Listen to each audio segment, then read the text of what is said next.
সত্যি আমি ভাবতে পারিনি বুনু গুটলার জন্য এতটা অ্যারেঞ্জমেন্ট করেছে। আমি টিউশন থেকে ওর বাড়িতে গিয়ে দেখে তো পুরো অবাক হয়ে গেছি বন্ধুরা, সত্যি বলছি। তবে আমার মেজো বড়মাও বাদ যায় না, সেও করেছে।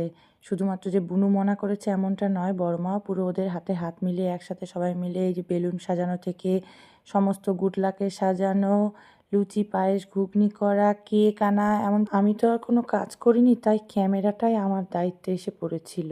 গুটলা এবার 12 বছরে পা দিল। তো যেহেতু আমাদের এবার জন্মদিন করা হবে না, তাই আমরা ওকে কেউ আশীর্বাদ দেইনি, শুধুমাত্র মোমবাতি জ্বালানো হয়েছিল। হ্যাপি বার্থডে,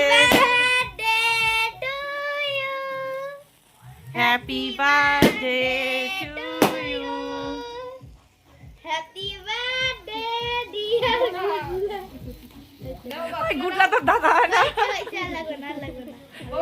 চকলেটি কেক দেখে মনারাস লোভ সামলাচ্ছিল না, কখন কাটবে আর কখন খাবে তাড়াতাড়ি। কেমন হয়েছে? টেস্টি? একটু হাতে দেখা দে। জন্মদিনে দামি উপহারটাই সব থেকে বড় নয়, হাতে লেখা 2 কলম ছোট্ট খুদেদের এই মিষ্টি স্মৃতি।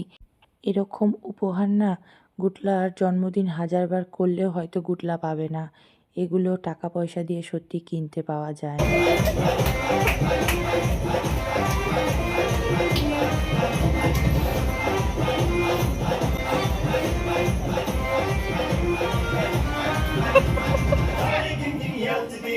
কেক কাটার পর্ব শেষ, পায়েস লুচি খাওয়ার পর্ব শেষ, ব্যাস এবার 4 মূর্তি মিলে একসাথে লেগে পড়লাম পুরো ডান্স নিয়ে।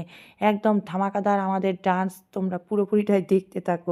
মনা তো পুরো একদম নাচ করে কাঁপিয়ে দিচ্ছে। গুটলা সেরকম একটা নাচতে পারে না, তবে ছোট পুচকিটাও কিছু কম যায় না।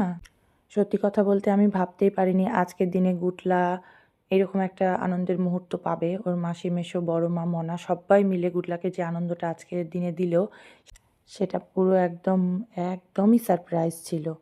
পুচকিটাকে আমি দেখো এদিকে কোলে নিয়ে একটু নাচছি কি না, ব্যাস মনা অমনি লাফ দিয়ে গুটলার কোলে উঠে পড়েছে, আর এদিকে গুটলা তো পুরো পুড়ে যাওয়ার মতন একবারে অবস্থা হয়ে গেছে।